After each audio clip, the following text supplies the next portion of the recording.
Welcome to STENAPA's video series, where we open our doors and share what we do. Hello, everyone. My name is Jessica Berkel.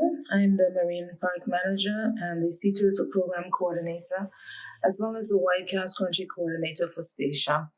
Today, we're going to talk about the Statia Sea Turtle Conservation Program, some of the things that we do, some of the projects that we're busy with, and some of the things we plan to do in the future.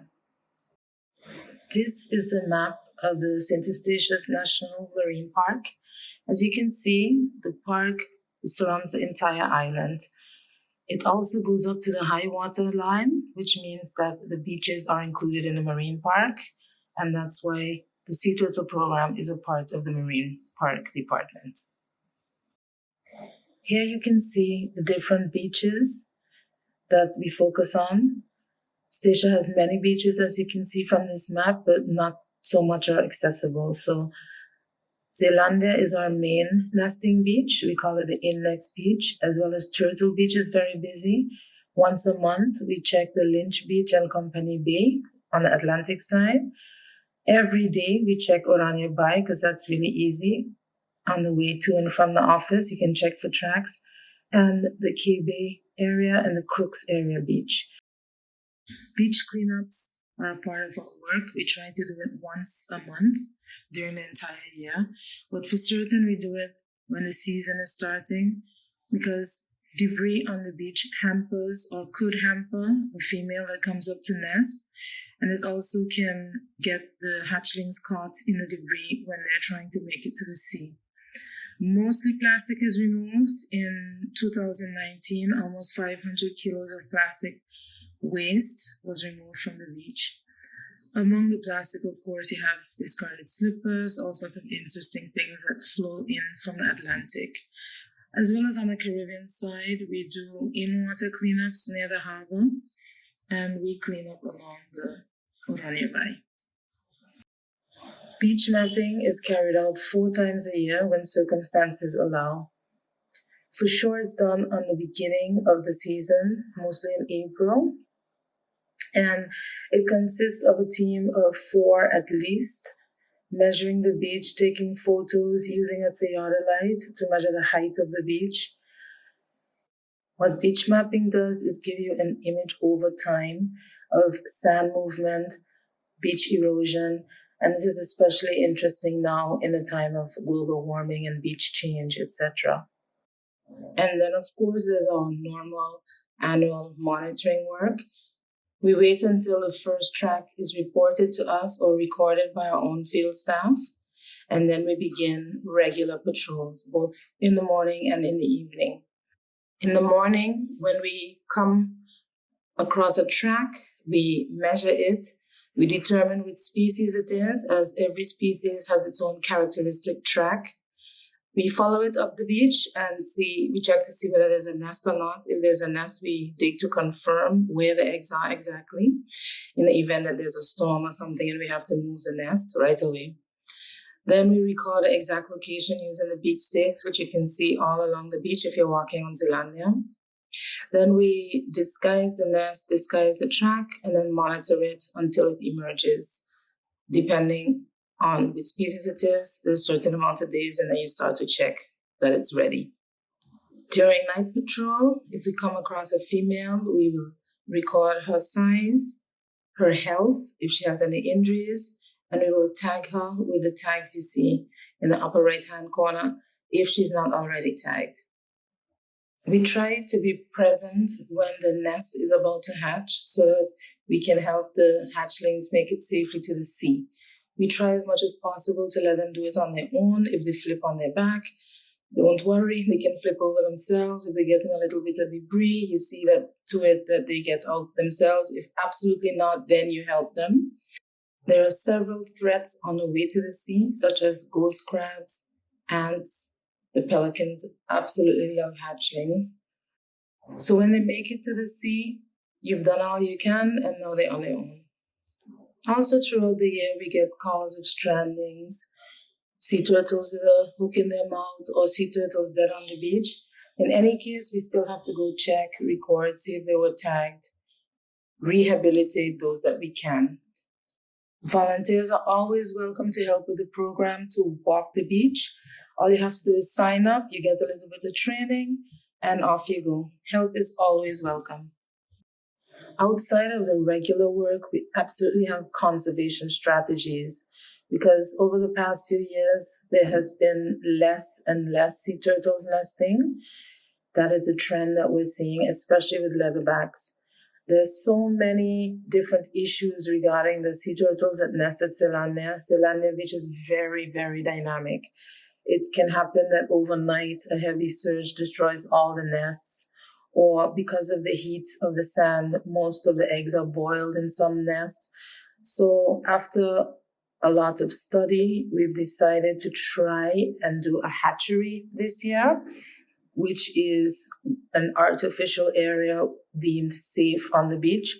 Thanks to the beach mapping data, we know where we could possibly have a hatchery on the beach. And this hatchery is artificially made, so it will not be in the actual sand, but we will use actual sand from there.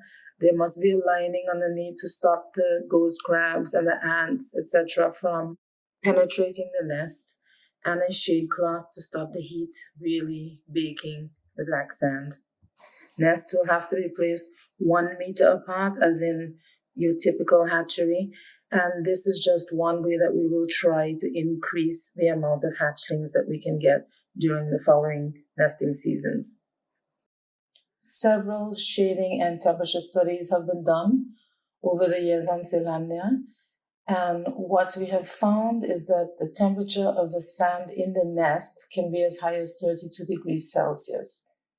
This causes stress to the embryo that's developing, and more often than not, this kills the entire nest. Sometimes you can even find partially boiled eggs when you're excavating the nest.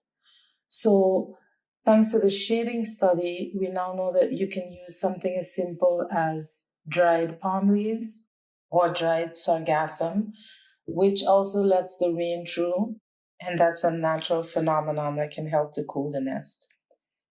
Data loggers are what we use to measure the temperature of the sand at different levels inside the nest and also at control locations. The data logger study is something that we will restart, hopefully in the near future. All these studies are made possible with the help of Dr. Nicole Esteban, a former director of STENAPA, who has, since her departure from Statia, always helped the Sea Turtle program with advice, material, helping to publish some papers using our fieldwork data, and we would just like to thank her for this. The Sea Turtle program has been doing in-water surveys since 2008. Initially, we wanted to do it every 3 or 4 years, but the recommendations from the last one in 2019 was that we should better try and do it every year to get a better view of what's going on with the turtles in the water.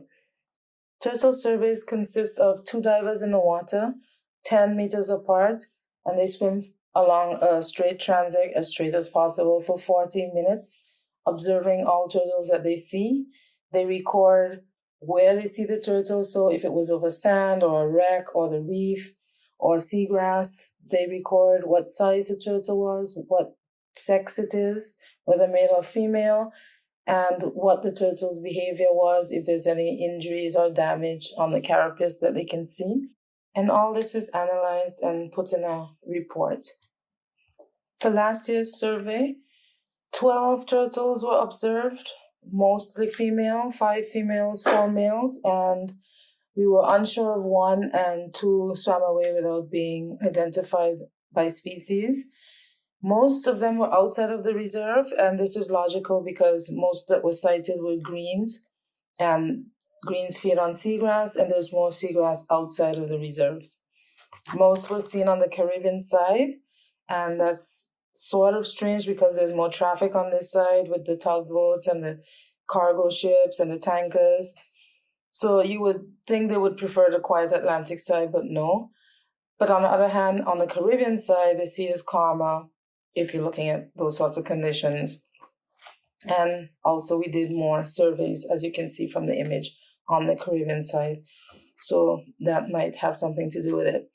In future, we are going to drop the amount of surveys we do because, as you can see, some overlapped in the end, and try to make it equal as much on the Atlantic side as on the Caribbean side.